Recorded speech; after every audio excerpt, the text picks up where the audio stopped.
Bonjour, alors voilà, je fais une petite vidéo maison pour expliquer pourquoi j'ai parlé et j'ai écrit sur le mannequinat dans mon roman qui va sortir en février, Sois belle et tais-toi. Euh, voilà, c'est un milieu qui à la fois fait rêver et qui rebute aussi.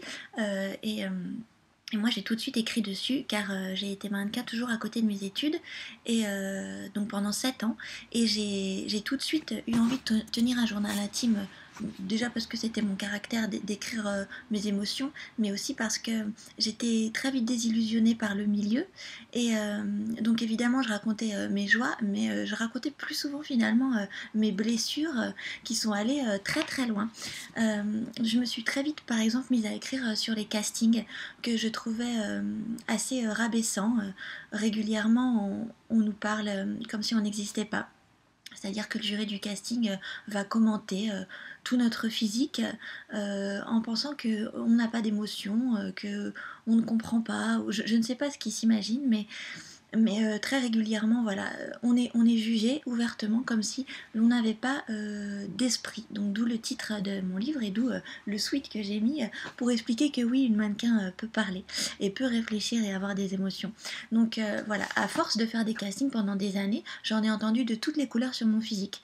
Alors les castings et sur les shootings aussi où on se permet parfois de commenter comment on est pendant qu'on nous maquille. Donc j'en ai tout eu hein, sur mes cheveux, sur mes yeux, sur mon nez, sur mes lèvres, mes dents, mon sourire, mes mains, mes grains de beauté. J'exagère pas, hein, sur vraiment toutes les parties de mon corps, je crois que j'ai eu des critiques.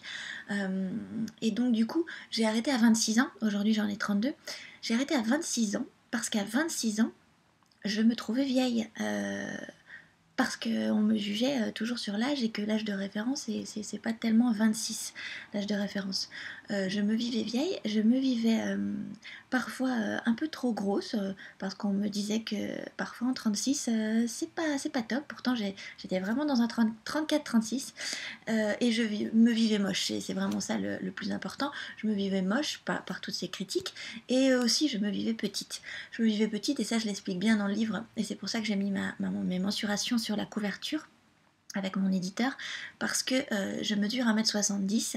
D'ailleurs mes agences disaient que je faisais 1m71 ou 1m72 parce que le centimètre est important, donc on triche aussi parfois. Certaines agences prennent à partir d'1m70 mais c'est vraiment les mannequins qui sont les plus petites. Donc ils te prennent ils te font travailler dans d'autres domaines que les défilés, dans les photos, je pouvais faire des showrooms, des campagnes, mais régulièrement j'étais critiquée sur ma taille, donc voilà, alors que c'était la taille requise. Donc il y a beaucoup de choses comme ça qui sont sournoises dans le milieu et qui en fait, à force d'être renvoyées toute la journée contre toi, et bien à la fin te fait une image qui est complètement déformée de ton physique. Voilà. Euh, Généralement, on commence le mannequinat à un âge jeune. Moi, j'ai commencé à 18, mais on peut commencer très bien à 16. Et à cet âge-là, on a besoin de repères, on a besoin de se construire. Mais quand on nous dit très régulièrement euh, booker, caster, photographe, que on a ça qui va pas, que ça pourrait être mieux, et ben à la fin, c'est très mauvais. C'est très mauvais. Donc voilà, je parle de ça dans mon roman et je parle aussi du côté malsain qu'il y a. C'est pas une généralité, mais c'est un milieu qui très régulièrement. Moi, j'ai vécu les mains baladeuses, j'ai vécu les réflexions misogynes, j'ai vécu les regards pervers et je parle pas que dans les castings de lingerie. J'ai vécu ça très régulièrement parce que beaucoup d'hommes se permettent euh, de nous prendre pour soit une fille facile, soit une fille qu'on a le droit de toucher, soit une fille qu'on a le droit de considérer comme un peu plus bête, un peu plus voilà facile que les autres. Ça c'est très dur, surtout quand on est jeune et qu'on n'a pas de recul. Voilà, je parle aussi des castings arnaques, je parle aussi des agences qui ne sont pas très très réglo. Moi j'en ai eu. Voilà, je parle de tout ça. J'ai voulu faire un livre drôle et satirique, malgré tout, parce que déjà j'ai envie de mettre de la distance là-dessus, parce que j'ai pas envie que mon livre soit une plainte, parce que j'ai envie que ce soit un témoignage, et parce qu'il faut apprendre à regarder ce milieu avec recul, parce qu'il ne faut pas le voir comme une fin en soi. Ces dictates ne sont pas une fin en soi, et c'est le premier sujet de mon livre, c'est ça. C'est à travers une expérience de mannequin, certes, mais c'est ces dictates de beauté. Alors je suis pas la première à en parler, l'aliénation de la femme, ce qu'on nous montre dans les médias, dans les pubs, cette femme parfaite qui n'existe pas. Je suis pas la première à en parler, mais je veux dire que même quand on est mannequin et qu'on est censé avoir les mensurations et se rapprocher de cette femme parfaite, eh bien non, on le vit très mal parce qu'il y a toujours quelque chose qui va pas, parce qu'elle est toujours plus belle que soi, parce qu'il y a toujours une femme parfaite photoshopée qui n'existe pas.